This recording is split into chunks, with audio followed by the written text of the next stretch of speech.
Hi, ഞാൻ doctor Dhanya Krishnan, consultant periodontist. Welcome to smile bites. ഇന്ന് vitamin ഡിയുടെ ലെവൽ കുറയുന്നത് മിക്കവർക്കും കണ്ടുവരുന്ന ഒരു പ്രശ്നമാണ്. അപ്പോൾ എത്ര താഴെ കുറയും, ഏതൊരു ലെവലിന് താഴെ കുറയുമ്പോഴാണ് നമ്മൾ സപ്ലിമെൻറ്റ്സ് എടുത്ത് തുടങ്ങേണ്ടതെന്ന് മിക്കവർക്കും ഡൗട്ടുണ്ട്.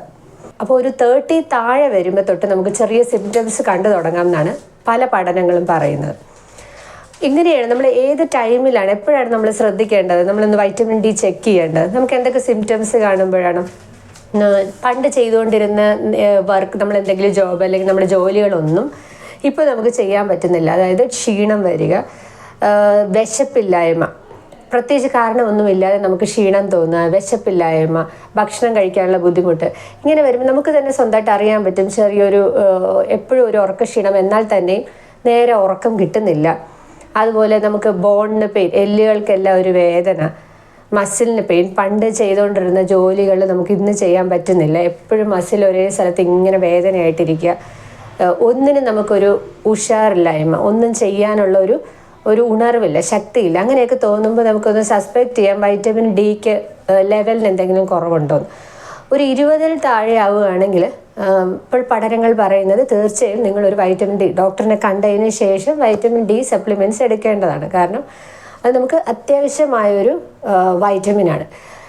ഇത് വൈറ്റമിൻ ഡി ഉണ്ടാകുന്നത് നമുക്കറിയാം, അതിൻ്റെ വേറൊരു പേരെന്ന് പറയുന്നത് തന്നെ സൺ വൈറ്റമിൻ എന്നാണ്, സൺഷൈൻ വൈറ്റമിൻ. അതായത് നമ്മുടെ സൂര്യപ്രകാശത്തിൽ നിന്നും നമ്മുടെ ബോഡിയിൽ നമ്മുടെ കൊളസ്ട്രോള് ബ്രോക്കൺ ഡൗൺ ആയിട്ടാണ്, അതായത് സൂര്യപ്രകാശത്തിൻ്റെ റിയാക്ഷൻ വഴിയാണ് നമ്മുടെ ബോഡിയിൽ വൈറ്റമിൻ ഡി ഉണ്ടാകുന്നത്. അപ്പം നമ്മുടെ ബോഡിയിൽ ഫാറ്റ്സ് ഉണ്ടെങ്കിൽ മാത്രം, അതൊരു ഫാറ്റ് സോലുബിൾ, ഫാറ്റ് എന്ന് വെച്ചാൽ കൊഴുപ്പിൽ അലിയുന്ന ഒരു വൈറ്റമിനാണ്. അപ്പം നമ്മുടെ ബോഡിയിൽ ഫാറ്റിനകത്ത് ഇത് നമ്മുടെ സൺലൈറ്റ് വരുന്ന അനുസരിച്ചാണ് ആ റിയാക്ഷൻ വഴി ഫാറ്റ്സ്, കൊളസ്ട്രോൾസ് അത് വൈറ്റമിൻ ഡി ആയിട്ട് കൺവേർട്ട് ആവും.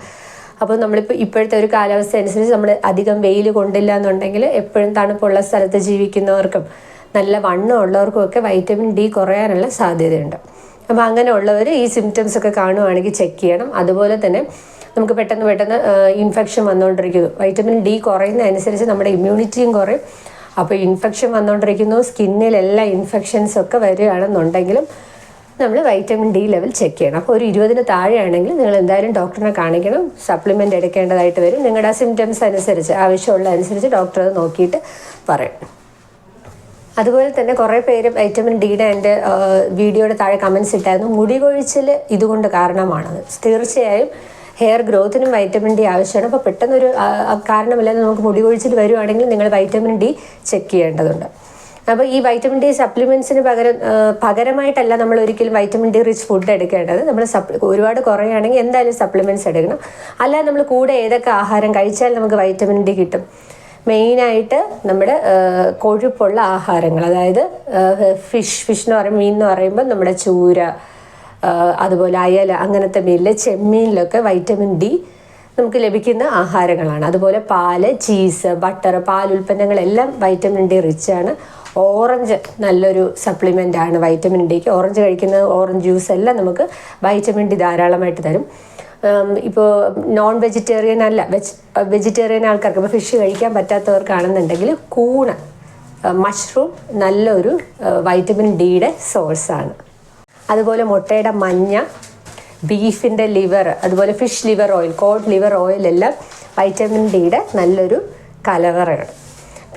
പിന്നെ ഉള്ള എല്ലാവരുടെയും ഡൗട്ട് എന്ന് പറഞ്ഞാൽ വൈറ്റമിൻ ഡി എപ്പോഴാണ് കഴിക്കേണ്ടതെന്നാണ്.